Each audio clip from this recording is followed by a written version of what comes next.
Questions? Obviously, a really gritty win. You guys didn't lead till about a minute 30 left in regulation. What do you feel like it took to overcome the slow start and snap the losing streak? Yeah, coach told us before like it's gonna be a dogfight. That was our main motivation coming into this game. Like, just don't stack losses. Like, we gotta get back on the road with wins, and we knew it was gonna come down to the wire. Once we knew they wasn't gonna give up, and we weren't gonna give up either. So he made big plays, and we came out with the victory. I feel like it started on defense. We were down, started getting stops, started getting out and running, easy transition buckets. That's when we went on our big run. Delaware shot over 60% in the first half. What kind of changes did you guys want to make coming out in the second half where you dropped them down to 34? Yeah, we talked about that going into halftime, going into the second half, that they were shooting way too high of a clip, getting way too many open shots and easy buckets at the rim. So we just try to make more of an effort to scramble around. If we did get beat, challenge them at the rim and contest all the shots. And obviously, last game you guys lost in the paint. It felt like that first half, really those first like 10, 12 minutes, were high emphasis of getting you guys in the paint. Obviously, because won, I think the final margin there. What was just the emphasis, I guess, going in this one to get that back in your favor? Say it again. What was the emphasis of getting the paint points back in your favor after obviously last game? Finishing easy layups. Yeah. Right? Not even easy, just it's going to be contact. You got to be able to finish through. Yeah, That's the we main worked thing. on that before this morning, yesterday, finishing at the rim, because we knew that they had a slower big, and he was down there, but he's still big. So we worked on finishing high off the rim and through contact today. In the 5 games in the conference now, obviously what's been the biggest adjustment you guys have got to make, or still trying to continue to make as you get deeper into the slate?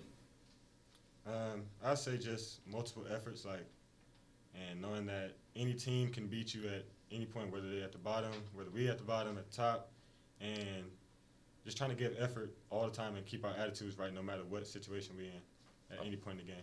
I feel like our main thing, we got to trust the scout, do the scout, and believe in it, and actually guard the ball. If we get stops, we hard to beat. Obviously, the final score goes your way. 11 missed free throws, though. It's kind of been a nagging problem for this team. What's just kind of the emphasis for you guys individually to make sure the free throws don't continue to be a problem for this team? We just got to keep working on it. We keep missing free throws, but even at the end, I missed, I think, 3 out of the last 4 free throws. Made all of them in the first half, but luckily we came up with big plays that weren't free throws, but we got to be able to knock down our free throws over about 75% to make sure that we in the games. Good. Appreciate it, guys. All right. Thank y'all.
All right, Coach, just opening statement, how were you able to pull this one out? We just kept hitting the rock, to be really honest with you. And we had some guys step up. We had a unit in there that I felt like we weren't getting any stops. First half, they shot 66% from the field. Even though we were only down 5, I knew we weren't going to win an offensive, slugfest. So I said we had to start getting stops. So I actually found a team right before that. I think they went up 12. I found a team that started getting stops and pushing pace.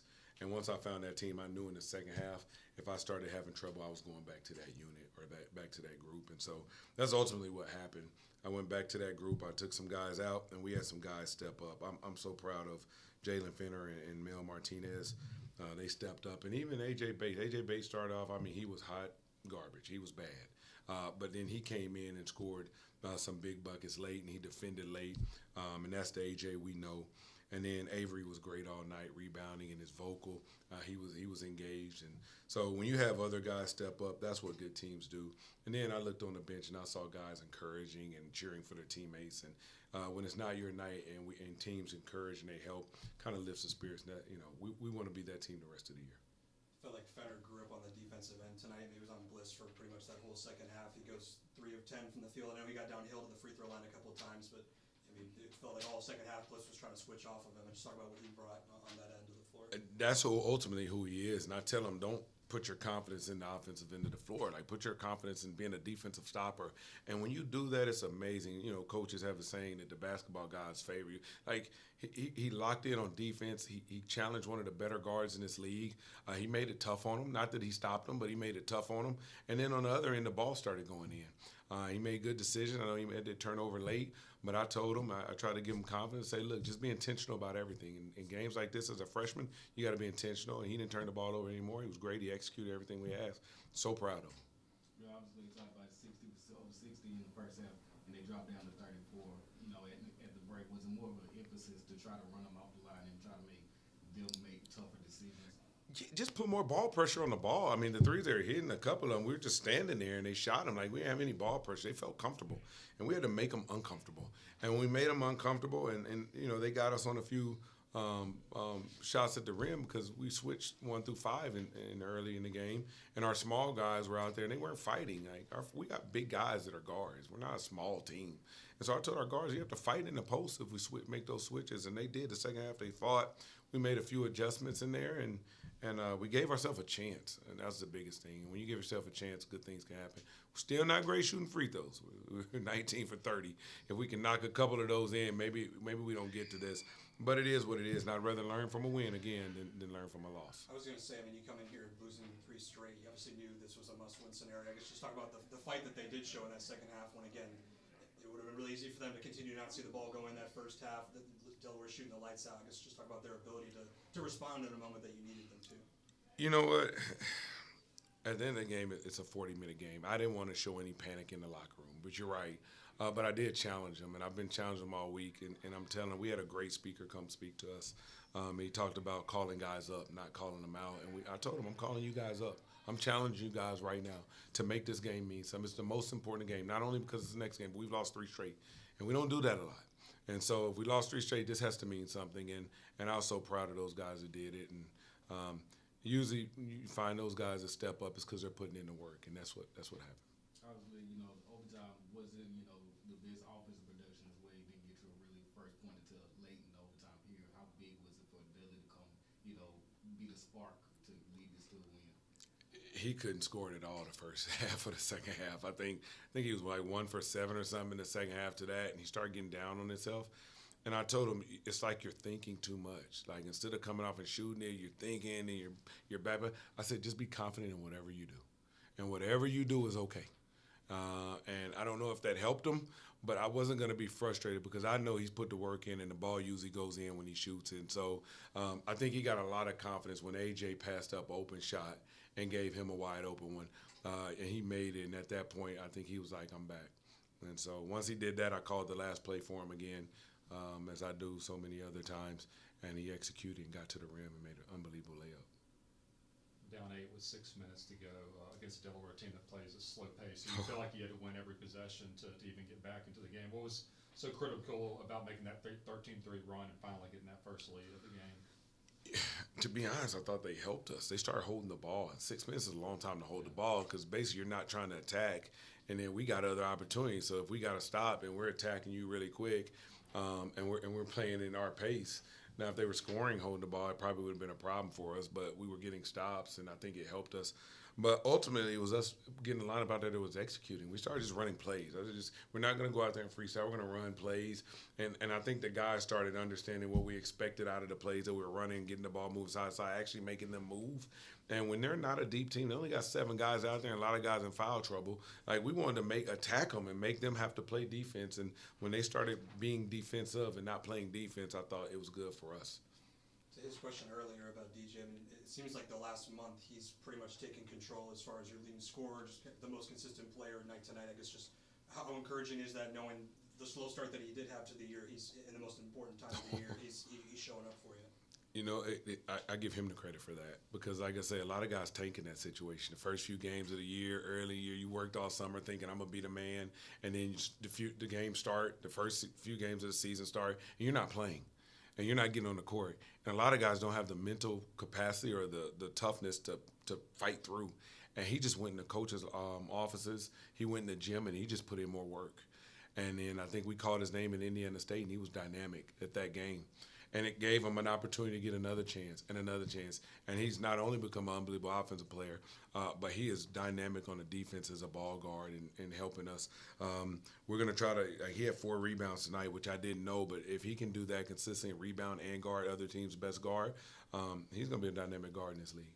5 games into the conference now, the guys say, their biggest adjustment right now is just trusting the scouting report. What do you feel like is the thing that is the biggest adjustment for the host guys? Oh, great answer. Great question.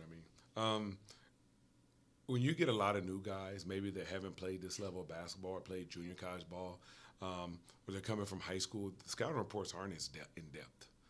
They haven't sat and actually had to study opponents as we probably do at this level. And when I was at junior college as a coach, our scouting report might have been player personnel, but we couldn't remember our sets, let alone somebody else's. But at this level, they're more in depth, and guys have to learn to be mature and actually lock in and treat this like it's important. Treat it like a class. Treat it like something that they're trying to be good at. And it takes time. It really does. I feel like it might be taking us too long for us to be as old as we are as a team, but we are getting it, and hopefully we can keep growing from here. I told him I don't want this to be the pinnacle. It's not the Super Bowl for us. It's just another conference win at home, which we should expect. But after you lose 3, it does feel good to kind of get that monkey off your back. And so going forward, we're going to lock in more on those scouting reports. We're going to find creative ways to give them the information that they can learn it, and then try to just be the best we can be. Thank you. Thank you, guys.